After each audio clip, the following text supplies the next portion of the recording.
trafficker perpetrator would rent a whole hotel floor just for us girls. And I found out doing my research that the youngest sex trafficker here is 10 years old. Now, the age that they enter into a sex trafficking prostitution is 12 to 14. But then that was in my time. Now you're ordering 10-year-old girls and 10-year-old boys. So I was really wanting to be rescued. I really didn't get rescued. People ask me all the time, well, how did you get out of it? Well, I aged out of it because I didn't have anybody in my time and in my community that really even cared about any kids missing. We have a lot of missing kids, and it's not because they ran away from home. It's because they were snatched up, and I'm talking about right today. All the missing kids report that we have that no one is doing anything about. It's because they snatched up. And I just have to say this, Dr. Haney, before I go further. I want people to think about the Nigerian girls. I want them to think about how can you go get 300 little girls out of a school in broad daylight and no one know where they at. Now, I'm already puzzled about the airplane that they can't find. But now we're talking about 300 little girls from age probably 12 to 14. So that means the government is involved. It's a cover-up. And until we start facing this and speaking on this, then we're going to have this. And so I got rescued because I aged out. And I aged out, I was like 42 years old, but I aged out at 30 because now by then I'm full of drugs, I'm homeless, I don't feel like I belong to anything, I don't want to live, so I'm not performing as good as the 12-year-old I once were or the 14-year-old. So that means I'm costing them money. See, you'll cost them money because now they got to feed you more drugs, and that means the price is going up. Then you got the clients, the perverts that's complaining because I'm not performing like they paid for me to perform. Well, I'm handcuffed to a bed, I'm gagged by my mouth so I don't scream, and I'm drugged up. So I'm laying there like a limp towel. So that's more complaints for them. So after about 29 or 30, the men started just leaving me alone because I'm drugged out. And so once they left me alone, I'm saying about 32, I was just lost. I was out in the streets. That's why people say Clement Greenlee was homeless for 10 years. I truly was. You ashamed to go home, you can't face your family, and then you don't even know what to say. Even though my family loved me unconditionally, I'm the one that was shamed. So I lived in the streets for almost 10, 15 years until I was rescued by the program Magdalene House. And one of the young ladies, Regina Mullins, who kind of lived that same lifestyle, she went and got help first, and she came back and got me. So when I entered the Magdalene program at 42 years old, keep in mind now, I'm 42, I feel like I'm an old woman, I'm uneducated, I'm drugged out, and I don't have anything to live for. So when I go in this program, I immediately say, you can't help me, I just want to die. But these people did not give up on me. I mean, this Magdalene program has saved my life. I entered that program in 2001, I came out in 2003, and I never looked back. And so she has been such an inspiration. She is Reverend Becca Stevens, the founder. She has been such an inspiration to me that she has encouraged me to go further. And so she believed in me so much that she sent me to New Orleans, and that's where I've been for the last 18 months. I went down there to help open up a house like Magdalene to go educate them on sex trafficking and also to go to the streets of New Orleans. If you know the streets of New Orleans, the first place you hit is Bourbon Street because everybody have all these call girls or girls swinging in and out the windows and all the prostitutes standing on the sidewalk. Well, then who have once asked one of those ladies, are you here against your will? Because everybody is not there because they want a new Lexus or they want to pay off a college fee. Some people are there because they are forced there. And you got to look and see who's watching you when you talk to the girls. So I made it to New Orleans and I did a lot of speaking. I went and talked to a lot of judges, DAs, police officers, anybody I could talk to, sororities. And I spoke so well about sex trafficking in the United States, period, not just New Orleans, that the governor even offered to bring me back down. And so it's a real problem, you think, in the city of New Orleans, and would that be typical of some of the other cities? It's not as hidden there, perhaps, as it might be in Tennessee. No, the stats show that number one is Atlanta. They show that proves that. Then you got Texas, because it's running down that I-10 line too. So you got 5 states that's really is major in it, and New Orleans just happened to be one of the states that made their laws a little tougher. So we are trying to get other states to back off of what Governor Jindal just did, because by him changing the law, it made it stiffer. And what I mean by made it stiffer, Dr. Haney, is if we got locked up for any sex crime, crime against nature, just doing any kind of oral sex, anything we get caught doing, we automatically get charged as a sex offender. We automatically get 18 months to 3 years. It's women's in jail now just because they got caught giving oral sex. But the man, he didn't get caught doing anything, so I didn't think that was right. So if you're going to force us out here, and then this man is going to be a pervert enough to pay for me, and I'm 12 and 10 years old, then I feel like then you need to be accounted for too. So my call was to ask them to change the law and make it stiffer on everybody, not just us. You make it stiffer on the men's, and you make it stiffer on the men's who are putting us out there. Well, it appears to me, Ms. Greenlee, doing this as we end this first segment, that this is a real problem in America today. Is that what we're saying? This is a huge problem in America today. And we'll be back with our audience following this very, very short commercial break.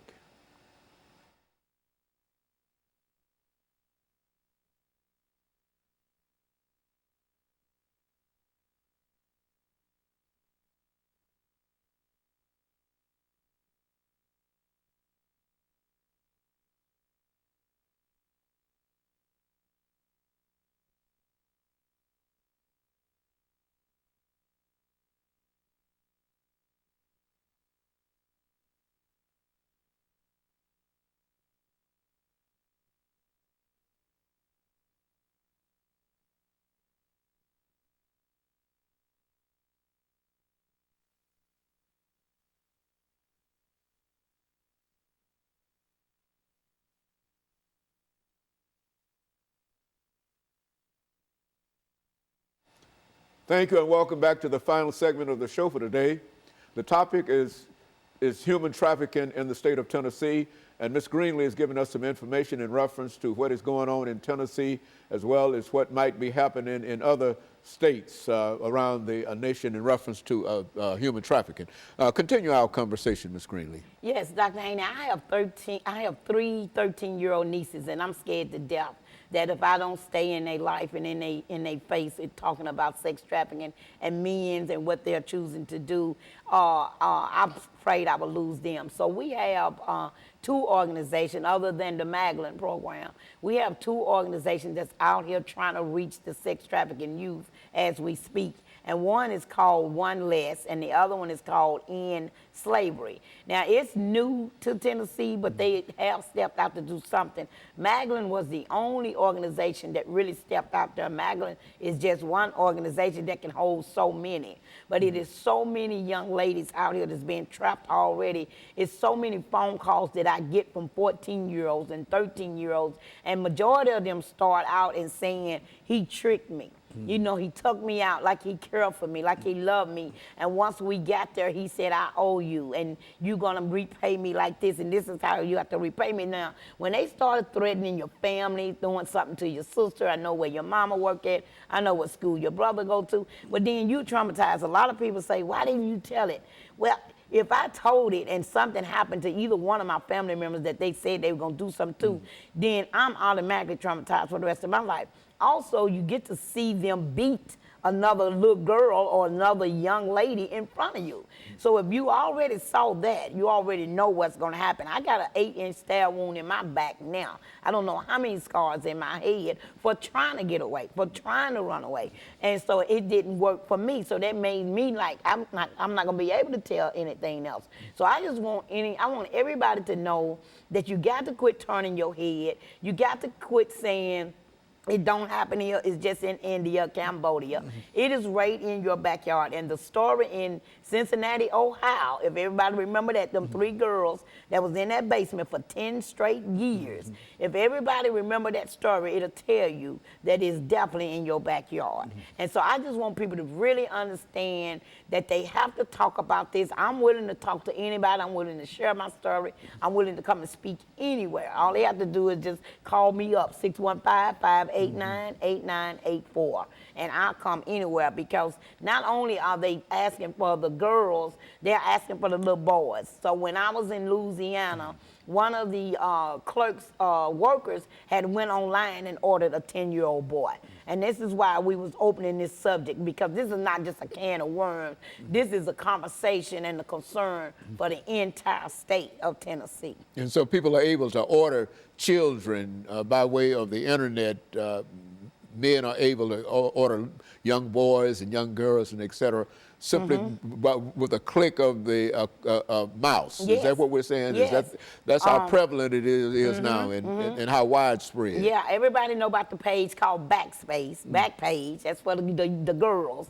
And then you got a gay page that they go on for the little boys. And they order them and say how old they want them to be, what color hair they want them to be, how much they want them to weigh. And the guy actually showed up at the hotel with $200, 5 condoms, a date rape drug, and a lubricant. He actually showed up for a 10-year-old boy, and this man worked for the feds. So it's like, it's not just no pimping game. This is a government issue, and they are covering it up, and they know that they can do something about this sex trafficking if they wanted to. You got drug trafficking, gun trafficking, and sex trafficking. Well, the drug trafficking is number 1, the sex trafficking number 2, and then the guns. See, the guns was number 2, but now they selling people more than they are guns. And from what I understand, this is a real problem with youth. When you mention drugs, alcohol, and sex, that's one of the areas where many of our young people, our teenagers, are caught up in one of the more detrimental areas of their lives. Yes. When they get involved in drugs, sex, and guns. Yes. Is that what we're saying? That's exactly what I'm saying. I've been gone for 18 months to New Orleans, and this is why I'm back on your set and letting people know I'm back. I'm hitting the streets. I'm coming after my young girls. I'm coming after my young boys. It ain't about violence. It's about protecting them, period. I've already had a phone call from several young girls telling me that they went to the hotel with their boyfriend because they thought they loved them, and when they got there, it was other men in there waiting for them that they have already paid for to have these kind of sex activities with these little girls. They are getting caught up once they turn me onto that X pill or that bar or that crack or the heroin that's coming out now. The new heroin is coming back. Once they get the young girls on that right there, then they on their way to being sold as slaves. We've got to do more, you think, as a community and as a society in reference to this, Ms. Greenlee. Yes. Having had a chance to work, what would you suggest that we do in terms of trying to get a handle on this? Number 1, I suggest the subject start happening in church. The subject start being talked about in schools, and the subject start being talked about in libraries, because those are the 3 places where they all are gathered at. And I know people don't want to talk about sex in church, but you need to talk about sex in church. You need to talk about sex trafficking. It's right next door.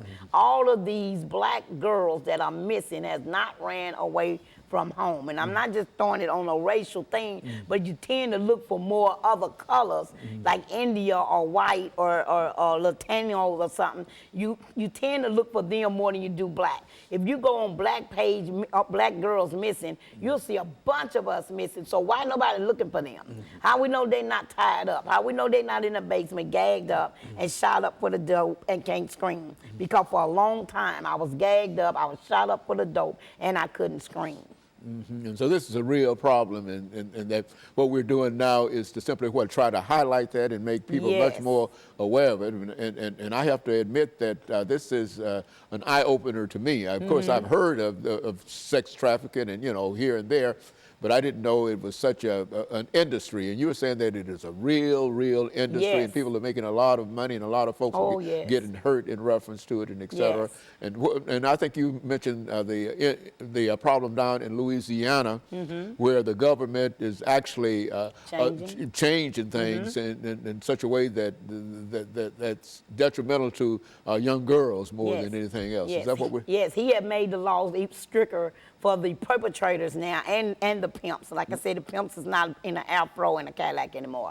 And he changed the law so tough that he flew me back down to stand there with him while he signed the new law and gave me a copy of it with the ink pen. So I was really proud of that. So whatever I was saying to him, it rests his ears, but more than anything, it rests his heart. He might have daughters himself or granddaughters, and it gave him something to think about. So now, if we done this in Louisiana, we need to do it in Tennessee, and this is what I'm here to talk about. I got both ends of the story. I got sex trafficking and I got youth violence, and I'm done with just talking about it. I want to be about it. And they both seem to come together. That violence is often associated with this trafficking, and whether violence or trafficking, young people, young females primarily, many females primarily are caught up in it, and there's nothing that they can do themselves, and they need some kind of assistance, some kind of help out of this. Yeah.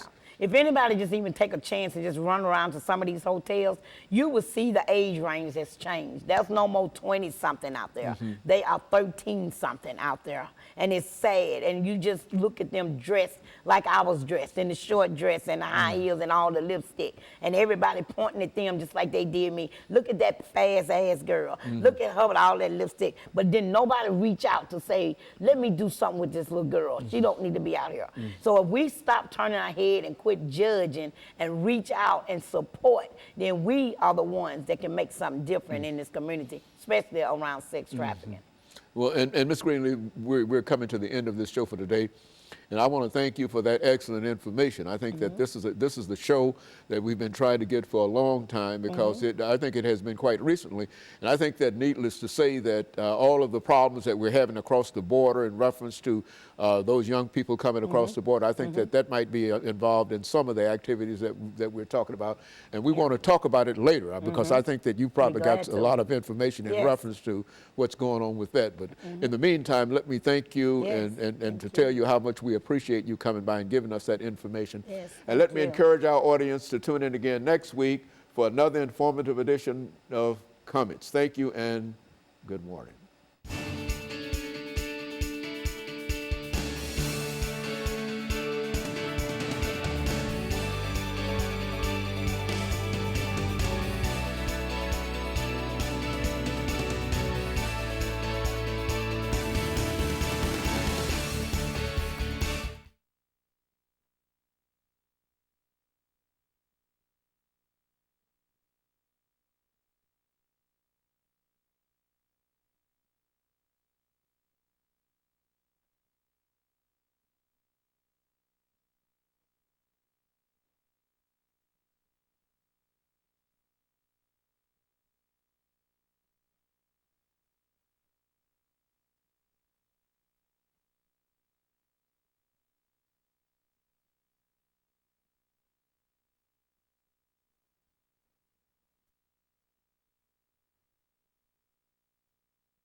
Thank you and welcome to the show this morning.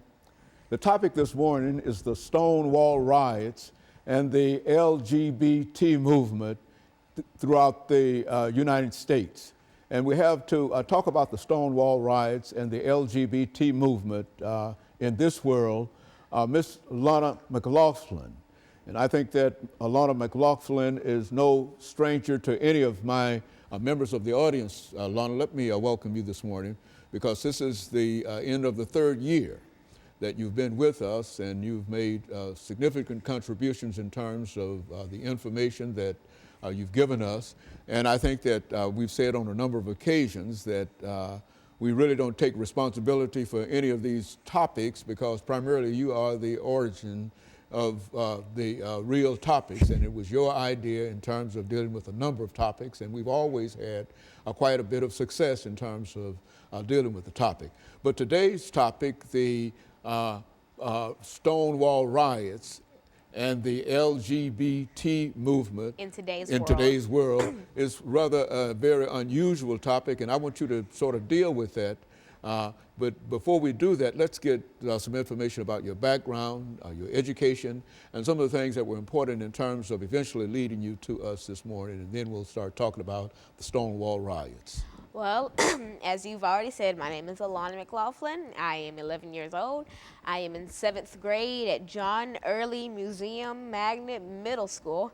I play trumpet in the school's band. I'm also a cheerleader, and I'm heavily involved in my church. And I am also an alumna of the Junior National Young Leaders Conference that I recently attended June 1st through the 6th. Also this summer, I attended SCATS, which is the summer camp for academically talented students at Western Kentucky University, where I stayed in the dorms for 2 weeks and took classes throughout the campus. Now, I got involved in the show back in 2010, and so as you said, this is kind of wrapping up my third year. We have one episode after this. And so that's a bit about me. Very good. And Lana, let me tell you that the information that we want you to give us this morning is, as we indicated, purely information that you're bringing forth to us and that we had absolutely nothing to do. I'm presenting what we might call a disclaimer in terms of what you're about to deliver to us. But to start us off by talking about the movement itself, the Stonewall riots and events that are associated with that riot. Well, as you said earlier, this is an unusual topic. The reason I decided to talk about this, actually, to talk about the Stonewall riots, was because I previously missed all of your June tapings for the show, and I originally had planned to talk about Stonewall because the anniversary